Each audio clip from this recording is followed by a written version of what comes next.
Whoa, whoa, whoa, whoa, whoa, whoa, whoa, whoa. Hey, yeah, yeah.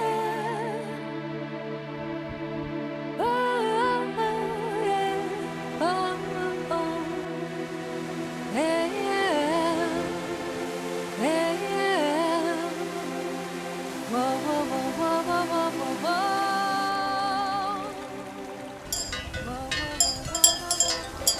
Donc la montagne pour nous représente une richesse fourragère. Dans la montagne il y a plein d'herbes et riches, très nourritives. Et du coup pour nous c'est important de pouvoir amener les animaux là-haut.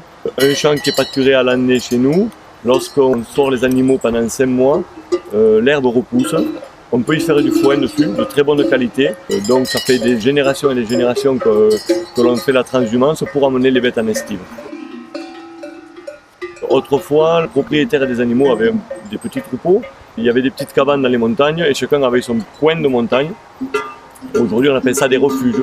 Chacun faisait, suivant sa production, du lait, du fromage, beaucoup de fromage en montagne. Le gros souci, c'était que les gens qui s'en allaient là-haut s'éloignaient de leur famille pendant 5 à 6 mois. Forcément, il y avait un peu de tristesse dans la transhumance, mais de la gaieté aussi, parce que c'était une richesse de pouvoir aller faire du fromage de qualité en montagne. D'où la transhumance et la fête qui va avec.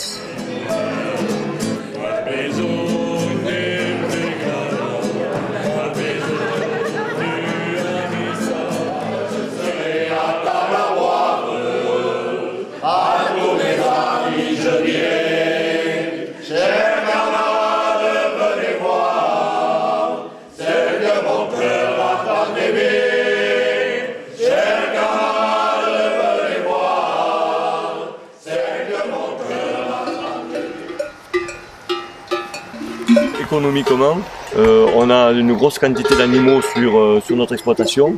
Donc ils s'en vont 5 mois en montagne et on monte une fois par semaine à tour de rôle, donc ça fait 2 visites par semaine. Pour essentiellement regarder si tout va bien.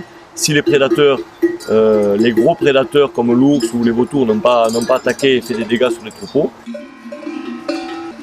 Nous avons un petit prédateur qui est la petite mouche qui pond des œufs entre les ongles des brebis. Et ces œufs se transforment en asticots. Et l'asticot va ronger le pied et la brebis sur 3 pattes ne peut pas survivre. Une maladie sournoise et en fait entre le moment où c'est pondu et le moment où la brebis va mourir il y a 5 jours. Donc comme on y monte tous les 3 jours, on fait des soins au bon moment.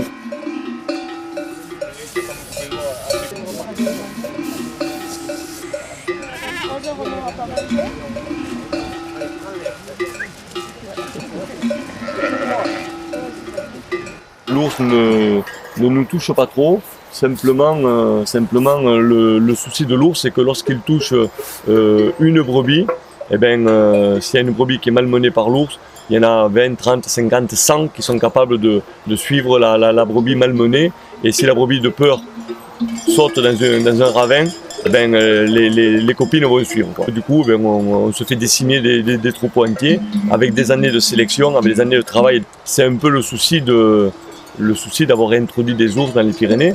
Moi, je serais plutôt tendance à dire que les ours ne nous gênent pas vraiment à partir du moment où ce sont de vrais ours qui naissent là-haut et qui connaissent la vie là-haut.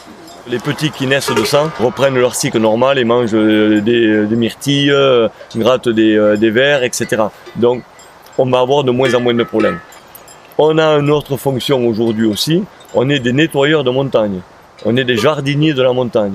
Et grâce à nous, les montagnes sont propres et les montagnes sont aussi disponibles pour les touristes. Les vautours aujourd'hui deviennent très menaçants parce qu'il y a une grande quantité de vautours sur la chaîne des Pyrénées et ils n'ont rien à manger, c'est clair. Ils font un plan d'attaque sur les brebis, ils les laissent se promener sur des endroits un peu très escarpés et ils font mine de les attaquer. Ils leur passent tellement près que les bêtes, de peur, essayent de se doubler et quand elles se doublent, celle qui est du côté d'en bas, elle tombe et du coup ils ont le repas assuré pour la journée. La montagne par elle-même est prédatrice, c'est clair, par rapport aux ravins, par rapport à tous ces cailloux qui peuvent descendre de la montagne. On regarde où on marche et on regarde toujours en haut pour voir s'il n'y a rien qui descend. Transhumance, aujourd'hui c'est une festivité. Nous, personnellement, on ouvre nos portes à des gens venant de l'extérieur. et avec grand plaisir par contre, parce que ce qu'on s'attache à faire, c'est de transmettre cette tradition et surtout de pouvoir expliquer ce qui se passe. Parce que c'est difficile d'entendre des gens qui disent que le métier de berger il est facile, qu'il est beau quand on n'y est pas.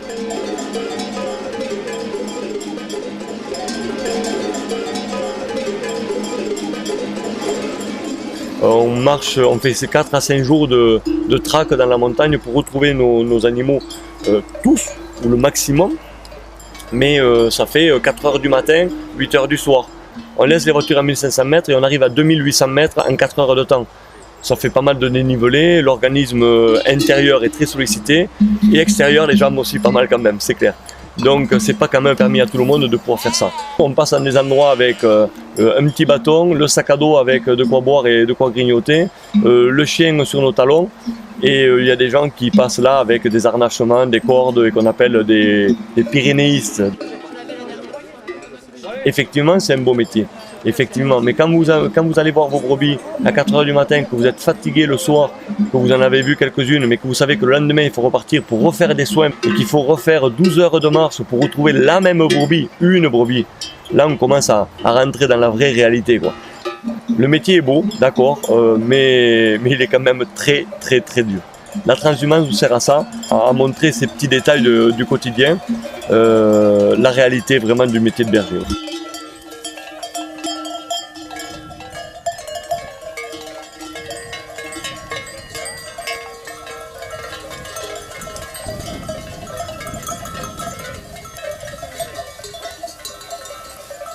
Lorsqu'on monte les troupeaux en estive, on attaque par le rassemblement des troupeaux chez nous. Il y a la tonte, bien sûr, un petit mois avant, pour laisser la laine repousser. Et après il y a le marquage des brebis avec nos initiales, avec la marque de la montagne. On fait ça avec un pochoir à la peinture, donc ça c'est déjà une fête, déjà quand même, parce que ça annonce le grand départ. Et le grand départ, il est pour bientôt, il est pour 3 semaines après. L'historique des cloches, c'est d'être capable à l'oreille de reconnaître sa cloche. Chaque berger a un son de cloche différent. On a quelques cloches sur les animaux qui vont nous servir à gérer le troupeau à la maison, tout simplement. Mais les brebis, elles, entendent aussi ce son de cloche et le connaissent. Quand on va aller en montagne, ça va être le son de nos cloches qui va nous permettre de ne pas marcher pendant 4 heures de temps pour aller vers une cloche que l'on a entendue et 4 heures plus tard, on arrive sur place et ce ne sont pas nos animaux parce qu'on n'a pas compris sa cloche. Quand on n'a pas l'oreille musicale, on l'a par la suite parce que 4 heures de marche pour se tromper, on ne se trompe pas souvent. On met des cloches de route, on les décore avec des pompons, avec d'autres petites choses et on s'en va tranquillement. On prend le départ pour aller vers la montagne. Pour le moment de la transhumance, on rajoute des grosses cloches de route qu'on appelle, parce que ce sont des cloches qui font beaucoup de bruit. Elles sont là pour rythmer le pas. Étant donné qu'on va marcher pendant 10 heures de temps sur la journée, on a besoin de ce rythme, ça fait un peu le tambour militaire. Et grâce à ce rythme-là, on avance à 3 km/h et demi, voire 4 km/h et demi si le temps n'est pas trop ensoleillé. Les gens qui veulent participer à la transhumance, on leur explique un petit peu le fonctionnement. La transhumance, c'est pas très compliqué. Il faut quelqu'un devant pour tenir les bêtes et leur montrer le chemin, et quelqu'un derrière pour les pousser. Le problème, c'est qu'il y a la végétation de partout, on est sur le bord des routes, il y a des véhicules aujourd'hui de partout. On ne peut plus partir comme autrefois à 2 personnes. Donc on part à plusieurs, forcément. Et tout le monde travaille. Il est pour moi primordial que les gens qui viennent nous voir à la transhumance et participent à la transhumance aient une fonction. Pour s'imprégner du métier, il faut le toucher. Et donc ces gens qui nous disent « Ah mais tiens, il y a une brebis là qui boite un peu parce qu'elle a marché sur un caillou, qu'elle s'est fendue un peu l'ongle, hein, c'est souvent un peu de choses. » Et bien je leur donne le crochet pour l'attraper par la patte. Problématique, c'est la marche. C'est très long, c'est très douloureux. Donc il y a une attention à tous les moments pour éviter qu'il y ait une brebis qui traverse et qu'elle passe sous une voiture ou sur un camion pour causer un accident. Pour ça, on est quand même aidé par des chiens de race border collée pour la plupart, même si nous ici on avait un chien assez fantastique, le Labri des Pyrénées, qui aujourd'hui est en voie de disparition en tant que chien de travail. Hein. Donc on a nos fidèles chiens qui nous aident à faire tout ce travail-là. Étant donné que c'est une fête, on s'arrête le soir. Et moi pour ma part, je fais 90 km à pied, donc il y a 3 jours de transhumance. Et donc il y a 3 petits soirs de fête quand même.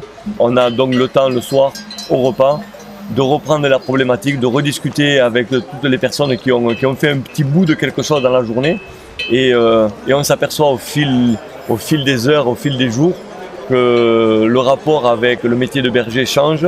Et au bout de 3 jours, quand vous avez les jambes qui sont vraiment tétanisées et que vous avez rattrapé quelques brebis, on s'aperçoit quand même que c'est pas facile et les gens reviennent sur leur position. Et malgré qu'ils trouvent ce métier très beau, ils veulent pas forcément tous le faire.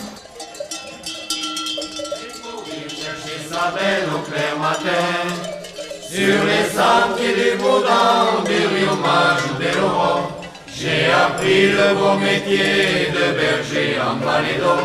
Et le lever du soleil sur les neiges de novembre m'a montré comment aimer Pyrénées.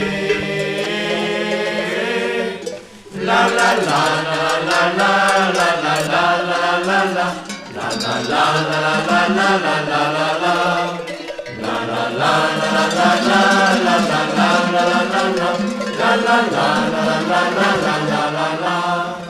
Sur les sentiers du Baudan, du Riomage ou des Laurents, j'ai appris le beau métier de berger en vallée d'eau. Et le lever du soleil sur les neiges de novembre m'a montré comment aimer